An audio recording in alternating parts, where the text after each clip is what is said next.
This minute of Skate the Infinity starts with Adam telling Lunga that they will fall together and become Adam and Eve.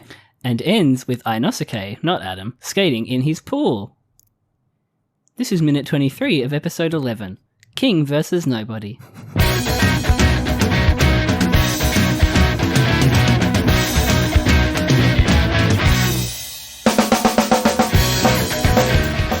Dramatic pause. It was a bit of a dramatic pause. You were trying to think of what minute it was. No. No. No. I know what Infinite Minute it is on Infinite Minute, an anime by minute podcast where we talk about Skate the Infinity minute by minute. I'm Jonathan. I'm Caitlin, and we're going to fall infinitely together. Together we will fall infinitely. Yeah. That was... Oh. that little grumble on it. For a new age. It was very grumbly and very... I loved it. It was great. It was a nice little kind of interpretation of it, I thought. Yeah, it was cool. He's pointing at him too. Yeah. It's Kinda intense. It's intense. The organs are back. They're playing like ominously in the background. The rain's falling. And then we get dramatically timed lightning. Yeah. Isn't The it whisper funny? of infinitely. Lightning is always so perfectly timed in TV shows and movies. Not like in podcasts when we get interrupted by the lightning. Oh, it was crazy. That was so loud, that lightning. But when this lightning goes, his eyes glow red. Horrifying. Which is nightmarish. It is. What the heck? It looks very cool. And then it's like a is. fade from the lightning into black. Yeah, it's beautiful. And his hand is like in the foreground, outstretched towards the screen. We're doing it. We're doing it to the camera. That you can't It's see. ominous. Did you see that that thing on Twitter? Draw the hand at this angle. Like that. I would kill That was so myself. funny. There's been some good Twitter drawing stuff on recently. The hand one and the girl from The Ring in the TV on the roof. Did you see all Oh those ones? no, I haven't seen that one. It was like a picture of a TV like hanging from a roof, and it was like, imagine if the girl from The Ring came out of this. And I then, saw like, that. Yeah.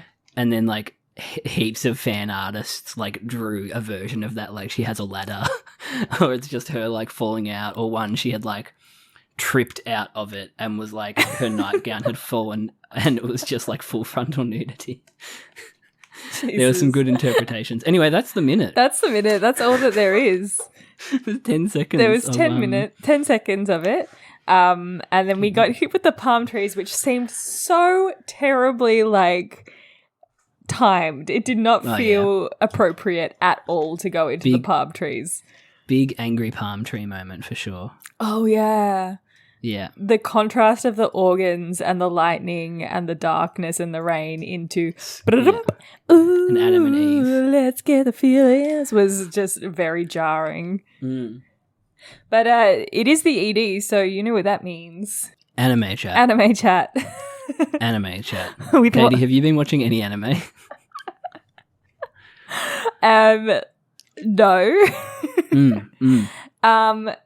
But with some caveats.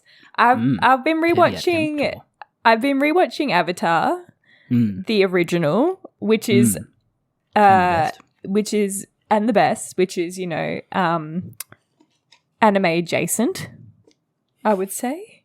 And it's still great. And I've also been playing Final Fantasy Rebirth, which I would also say is anime adjacent. Yeah. You know, so I think, you know. Definitely. And you've been watching the same anime you've been watching for about 3 months. I'm still watching Free Rent. Yeah, Free Rent's still on. It ends in like 2 weeks, I think. Is it been a double core? Yeah. It's like 20, right. I think it's 28 episodes. So Yeah, it's even like out. lasted a little longer than usual. And this last arc especially has felt long. Yeah. It's like a magic assessment arc. Nice. Kind of like the Hunter license trial arc. Nice. It feels like, yeah. Very, very like traditional anime arc, which I was not expecting for this show, but it fits and all the characters are cool, and it has explained the magic system a bit more as well. I love that. Yeah, it's cool. Free Run seems to be one that people are kind of talking about, and it makes me think that maybe I should watch it. But I've been trying to convince you with the lesbians. You have. Trying to bring you in with the red only, blue only lesbians. And look, maybe we may get around to it eventually. We've got a few other things that we're watching at the moment. So it'd be a good one to binge, I reckon. Yeah, maybe we'll do that at some point. Did you finish The Bear today? No. So we are watching The Bear. And it's so good. I've been meaning to watch it for a really long time, but this is the first time we've really got around to getting into it. I was messaging Jono this morning about it because spoilers for The Bear, but the Christmas episode in season 2, Seven Fishes, that cast for the rest of their family was stacked. Like every time I knew Jamie Lee was in it, but I didn't know didn't know anyone else was in it. So every time like someone popped up on screen, we just screamed their name. Like Gillian Jacobs walked on and we were just like, Britta. John Mulaney? It's nuts. What's he doing there? What's he doing there? But it was really fun. I loved it. I loved how they could just come in for like one episode and just have a bit of fun. But the whole of season 2 has been like that. Like Will Poulter just randomly showing up, Olivia Colman just randomly showing up for like one episode. Olivia Colman was great, yeah. She was fantastic. I loved that. But we also were talking about the episode after the Christmas episode, which is one of Richie's cousins' episodes, and Valentina and I were just bawling our eyes out. So good. In a good way, because he was like so happy. We were crying because he was so happy. And it was just beautiful. In a pizza way. In a pizza way. Like that. Oh, I can't. And then the Taylor Swift needle drop is so good. Manja. Yeah, manja. So good. It was beautiful. And now I'm just like, I need him to thrive. I need him to succeed. The needle drop is so good though. It's so good. Like I just need him to be happy. Yeah. Bless his heart. When did Richie become the best character? Yeah, it's so funny. Because like starting out, you hate Richie. Yeah. It's so crazy. Definitely frustrating as a character. But it's the same. Like I was really frustrated with Tina at the start because she was being so negative to Sydney. And then like when Sydney asked her to be sous chef, again, we were just like bawling our eyes out because it was so beautiful. Like she was so happy. I just need them all to succeed in life and achieve their dreams. I'm so invested. She's crying right now.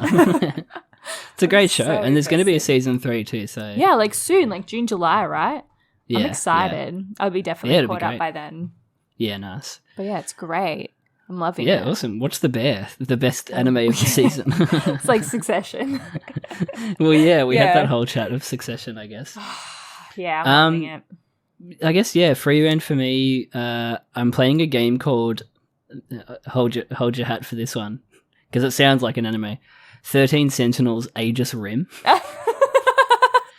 And it is basically like playing an anime. Like Mitch saw it described in a really good way. It's like you've picked up a VHS tape of an old anime and you don't know which order you're meant to watch it in. Oh. And it feels like that. There's like 13 different characters and you can play their storylines after the tutorial. You can play their storylines in any order. And when you play someone's storyline, you're playing like the same events over and over, but just slightly diverging. Yes, yeah. Yeah. So you're seeing like all these different kind of timelines happen, but then there's also like this whole other combat thing where you're like controlling the characters in giant mechs fighting off kaiju. Oh, that's sick. Yeah. And then there's also like a mystery element that you're trying to like put this all together and unlock, like playing the fight scenes unlocks like lore that you can read. Yeah. But to unlock some of the actual storyline, you need to play the fight scenes. And it's like, it kind of like is an ecosystem of like, well, do I feel like fighting giant monsters or do I feel like, you know, playing some storyline? And it's very anime. It's fun. Oh, I love that. Where do people get this game? PSN, PlayStation Network. Gorgeous. Yeah, and it's on the free, not the free games list. You have to pay for the monthly subscription, but it's on there. Nice. Yeah, and I think off that, it would probably be like $60. It's always been on my radar to play, but then they released it to the PSN, which is usually how I buy games now. I reckon you would. Okay. Yeah, it's just very anime. Yeah. Like, it is so anime. Like, all the characters are at school. Like, all the characters are school kids. Piloting giant mech. Yeah, cool. So, Yeah. like, very Witch from Mercury vibes. Yes, yeah. Cool, And, cool, like, cool. but it also, like, happens across, like, the 1920s, the 1980s, and, like, the 2040s, and, like, the 2024 is one of the years as well. And when that happened, I was like, huh? Well, that's weird. This is weird. Yeah, and, like, all the kids, like, are in, like, the same timeline at some point, but also come from different times. So they time travel too. Yeah, but it's all, like, nothing has been explained to me yet because you have to, like, discover that as you go. And there's also, like, a running joke of yakisoba pan, like the bread yakisoba. Yeah. But yeah, there's some cool characters. I'm doing the classic thing of never remembering any characters' names because they're all Japanese, and I just don't have the bandwidth for that. Yeah. But that's probably the closest thing to anime I've been engaging with. Yeah, I love that's that. not anime. Yeah, it's pretty fun. Yeah, nice. Well, I've been playing Final Fantasy Rebirth, obviously. It is very fun. I've been playing it, like, I think I've probably played, like, 26 hours, maybe more, since I got it last week. So what's that? Like, for a week. That's a lot. Yeah. But a lot of it, like, I'm really enjoying it. It's very fun. But the other day, Valentina was like, is this game going to get serious, or are you just going to do silly side quests the whole time? Because I got to admit, there are a lot of silly side quests. Like, I would say 80% of the game is silly side quests so far. Right, okay. Which is not bad. I love silly side quests, but it does feel like they've just padded it out a lot with that. Right. And it's kind of cool though, because, like, each place you go to has, like, an open world map where you can go and, like, have little quests, fight monsters, discover things, you know, like, and then you can 100% an area of the map because you get all of the collectibles and things in that area. So that part's fun because it's, you can clock it, which is really good. But yeah. Clock it. Do the kids get clocking it? Clock it. I don't even know I wonder where the etymology of clocking something came from. Clocking a video game. Yeah. Clocking someone over the head, more like. That's what's the word? That's goon coded. Clock it video game etymology. It won't come up. But there's an interesting sort of, like, side part to this game which is very divergent from the original game, which I'm very keen to see where they're going with that side of things. Are the side quests, like, you can go to the point of interest and engage with it, like, if you like to, or you could just continue with the storyline? Oh, you could just ignore all of it and just go through the video, go through the main quests. I think, like, doing some of the side quests is good because it kind of helps you grind without it feeling like you're just grinding. Because part of the side quests is, like, go to this area and fight this guy, and go to this area and fight this guy, for intel on the world. So that sort of, like, helps you grind without it feeling like you're just sort of fighting mindlessly. Yeah, exactly. You don't need grinding anymore. No. I remember when I was playing Dragon Quest, I would, like, sit there and grind for hours just to get, like, enough EXP to get to do the next boss. Yeah, fucking Dragon Quest. Hours. Speaking of Dragon Quest, rip Akira Toriyama. To actually look up his name. I didn't know. Is that the guy that created it? No, Akira Toriyama. He's the guy who did the character designs for most of it, and also created Dragon Ball Z. So there's, like, legitimately parades in Mexico. Oh, that makes sense, actually, because the characters do look like the Dragon Ball Z characters. Yeah, right. I never put that together. There you go. But yeah, he unfortunately died. Rip. Oh, that's sad. Yeah. And, like, literally the world is in mourning because Goku has touched us all. Is Dragon Ball, like, 100% complete? Was that, like, something that was continuing to come out? I feel like it was finished. Maybe. I definitely remember they did a reboot of it. Yeah, right. Which apparently is not that good, but I don't know. It's just one of those things you watched as a kid and just kind of grew out of, but some Yes. people just don't. You just it stays with you your whole life. You know? Yeah. Like Pokemon for some people, or Yeah. anime in general for me. Like not growing One out Piece. of it. Well, yeah, One Piece people have been alive as long as One Piece has been around. It's crazy. Yeah, cool. Final Fantasy VII Rebirth. Yeah, it's great. Nice. And that's kind of it. I've not been watching too much TV. We haven't talked about. Have we talked about Avatar live action? I know you haven't watched it. We did briefly talk about it. Yeah, we touched on it. Yeah. I mean, I didn't finish But I know. it. Yeah, I know you dropped it. That's just really hard to watch. Mm. But I've heard people say that I think it's episode 6 or 7 is quite good, which is a lot about Zuko. And a lot of what I've read is that he's like the standout, and I probably agree with that. But they got renewed for season 2 and season 3, which is wild. I saw, how must have done numbers, or they hope I it's going to do think numbers. people, like a lot of people hate watched it, and so it doesn't matter. Like they don't care if you hate watch it or not. Like it's bums on seats. Yeah. Well, or Emily, 2 people per viewing apparently is what they're. Really, that's how they equate it. Did you not see that this week? No. Zack Snyder was talking about Rebel Moon, and he was saying like, oh, Netflix assumes that like one viewing on Netflix is actually 2 people watching it. So if you take that into account and times it by like $10 a ticket price, you could really say that Rebel Moon was more successful than like I can't remember what the movie was. It might have been like Barbie or Oppenheimer or something, right? So he was trying to say like more people watched it. Rebel Moon than those movies, and it was more successful. Interesting. Yeah. Interesting. I have been watching a lot of the Oscar films. Yeah, I think I'm 3 off finishing now.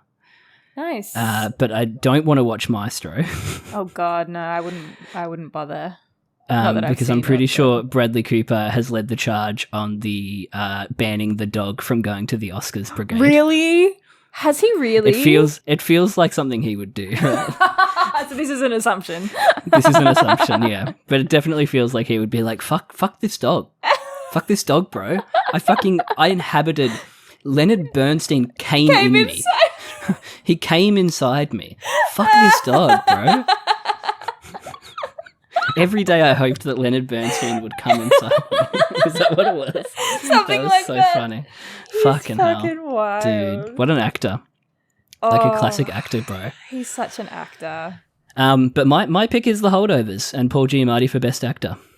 Wow, really? Yeah, I loved it. Yeah, much more than As in- Oppenheimer. I don't get the hype for Oppenheimer. As in that would be your pick. As in, if you could choose, yeah, gorgeous. Yeah, not my pick for winner because Oppenheimer's No. going to win and Cillian Murphy's going to win. Oh, 'cause, 100%. You know, Yeah. Nolan, but like, Yeah. Oh, well, it's not Nolan's he's best. won every single category I think that he's been Yeah, in, right? Like, which is why Giamatti getting it would be so sweet. Yeah, it'd be nice. And I think Lily Gladstone will get Best Actress. I think the SAG award that she got kind of like. It was Emma, and then Lily got one. Yeah. It's just like they're going to give it to Lily. I think that's the one that's the most sort of like close out of the main ones. Yeah. But yeah, it'll be interesting. Because Robert Downey Jr. like was the thing that I enjoyed the most about Oppenheimer. Like, even though his storyline was shit, he was the best acting. So, Yeah. I would agree. But yeah, Holdovers number 1 for me, and then probably Poor Things, and then Past Lives. Yeah, nice. Those are my top 3.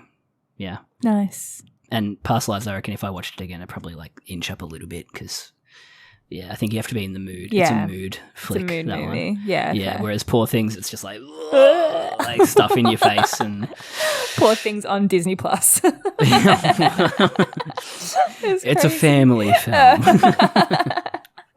That's nuts. And that's anime chat. That's brother. anime chat. What's your pick for the best picture? Because the Oscars are coming up like in a day. To be fair, I haven't watched that many of them. I don't really have a horse in the race, to be entirely honest with you. But,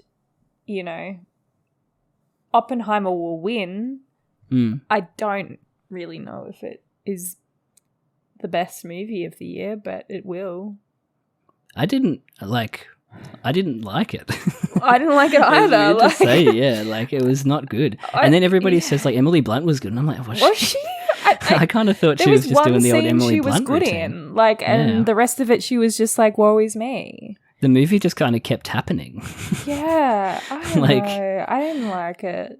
Yeah, no. I've only seen that and Barbie and Poor Things. I don't think I've seen any others. I really do want to see The Holdovers, though. That's been on my watch list. Like, so good. It's so sweet. I just want to. It made me realize that the reason I like movies is, I think I might have said this already, is that if I want to stay in the world after the credits roll, like that's what makes me love a movie. Yeah, yeah. And I just wanted to stay in that world. It was so cozy and 70s and just warm and good characters. Oh, bless. Yeah, it was so good. Love that. She's up. Is she up for Best Actress or Best Supporting Actress? The woman from supporting Divine Joy Randolph. She should get it. She was so good in that. Oh god, there was one scene in that where she literally just this like pin drops for her, and it's just like the most like saddest moment of the whole movie, pretty much. But like, yeah, good movie. Oh, bless! I will check it out eventually. Yeah, it's a good one. Cute. I think it's out on streaming or illegal torrenting. Piracy's back, baby. Piracy is back. Well, if you want to tweet at us your torrent site recommendations, you can. It's infinite_minute on Twitter. Or email us your Oscar picks at infiniteminutepodcast@gmail.com. That's the more kosher one. Bye. Bye. You look like, I don't know, like a researcher, like in a movie. A hacker. A hacker. You know, I went to a seminar the other day. Well, it wasn't really a seminar. It was a sales pitch the other day. But they said that most cybercrime is actually not just committed by, like, a random guy in a hoodie in his basement. But they have, like, organizations that do it on the that are on the dark web. And they have, like, CEOs and shareholders and shit. Wow. Yeah, how crazy is that? Like corporate crime. Yeah, like corporate organized crime. Wow. Yeah, how crazy. I just was like imagining like one little guy like in his basement like or like a trans person who identifies as a kitten. I believe that's like an actual like one of the most famous hackers is like that. Okay, there you go. Yeah. Like they were the ones who found the Epstein logs. Oh really? Yeah. Something how crazy. All right, let's start. We are recording. That's all on the record. That's going at the end of the episode. How does this even start?